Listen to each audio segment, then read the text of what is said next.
Buenos días, buenas tardes y buenas noches. ¿Quieres escribir textos argumentativos? Aquí te doy los saberes previos que necesitas para escribir textos argumentativos. Y aquí empezamos. Así que atento, no te pierdas ningún detalle y los ojos bien abiertos. Para hablar de textos argumentativos, hay que definir qué son textos argumentativos. Pero antes, definamos el propósito que tenemos con esta sesión. En esta clase aprenderemos a reconocer textos argumentativos, su importancia, su comprensión de la estructura y las características y, por claro, las técnicas de argumentación. Definiendo qué son los textos argumentativos, aquí te presentamos una pequeña definición. Un texto argumentativo es aquel cuyo propósito es persuadir al lector sobre un punto de vista particular, que es la del autor del texto, mediante la presentación de argumentos lógicos y convincentes.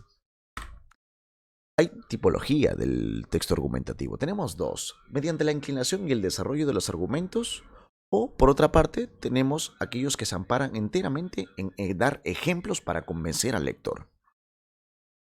Aparte, tenemos características muy importantes para poder definir cuándo es un texto argumentativo y cuándo no. Por ejemplo, un texto argumentativo siempre mantiene una coherencia.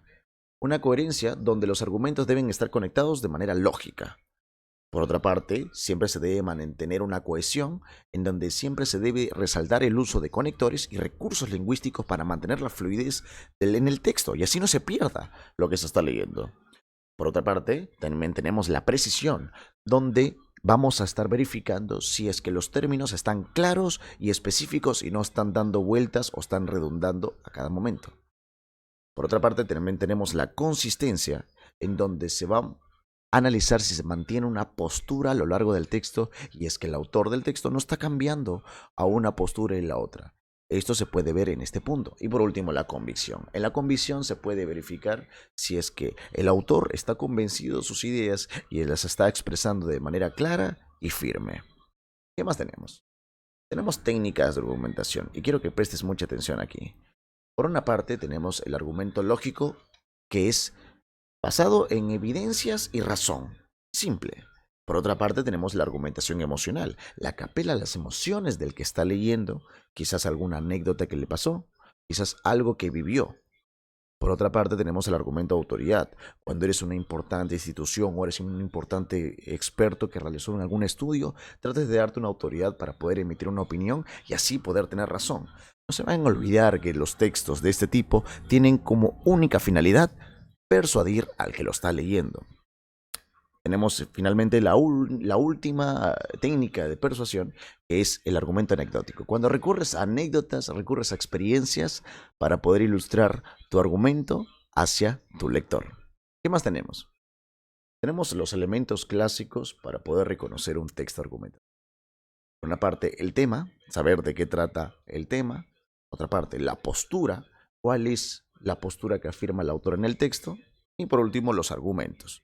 ¿Cuáles son los bullets, cuáles son las ideas centrales que el autor está usando para poder convencerte a ti?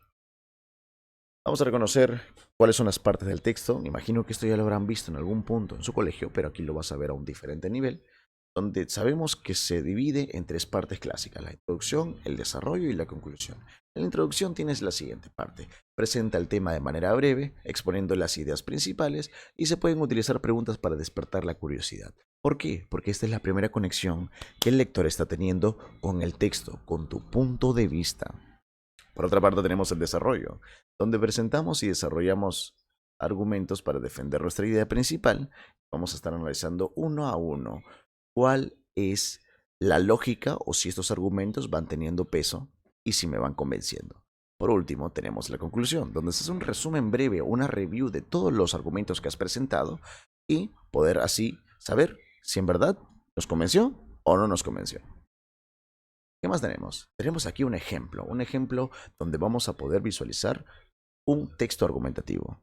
Aquí tienes que darte tu tiempo para poder analizar cuál sería la parte introductoria, la parte del desarrollo y cuál sería la conclusión. Pero como somos UTP, aquí te damos las herramientas. Y es que el tema aquí en este texto es el trabajo infantil. La postura es que el trabajo infantil es ilegal y va en contra de los derechos humanos. Y por último, los argumentos, que en este caso acarreamos una serie de consecuencias negativas para quien lo ejerce, en este caso el niño, donde primero se coloca a los ciudadanos socialmente peligrosos, en este caso refiriéndolo a los niños, y que esto significa un peligro físico y psiquiátrico para los mismos niños que van a estar ejerciendo esta labor de trabajo infantil. Por otra parte, estamos colocando otro ejemplo donde tenemos señalizados en todo el texto de diferentes colores, diferentes partes del texto. Por ejemplo, la parte morada ya tenemos la tesis o la afirmación del autor. Aquí ya sabemos cuál es la postura del autor. La parte de verde podemos ver la influencia negativa, donde nosotros estamos colocando y analizando cuáles son las consecuencias negativas de la influencia de las redes sociales en el hombre. Y por otra parte, la parte celeste, donde vemos la influencia positiva en el hombre en este aspecto. Claramente tenemos que agregar cuáles son los 5 pasos para poder crear un texto argumentativo. 1, tenemos que definir cuál es el tema a tratar. 2, tenemos que investigar sobre ese tema para poder empezar a meternos en ese mundo y poder dar un punto de vista bien establecido. 3, elabora un esquema inicial, porque si lo intentas redactar así nada más, vas a perderte en tus propias ideas. 4, redactar y desarrollar tus ideas usando tu esquema para que así pueda ir más ordenado. Y 5, revisa el texto argumentativo pasadas las 24 horas y corrígelo, porque siempre se vienen nuevas ideas a la cabeza. Y recuerda, el objetivo principal de un texto argumentativo es que convenzas a tu lector. Con estas ideas ya debes tener más o menos en claro cómo se puede redactar un texto argumentativo. Si logras el cometido, tendrás una gran nota en tu sesión, y si no lo logras, habrá que ajustar las estrategias y poder lograr este objetivo juntos. Muchas gracias por tu tiempo y cuídate mucho. Nos vemos. Chao, chao.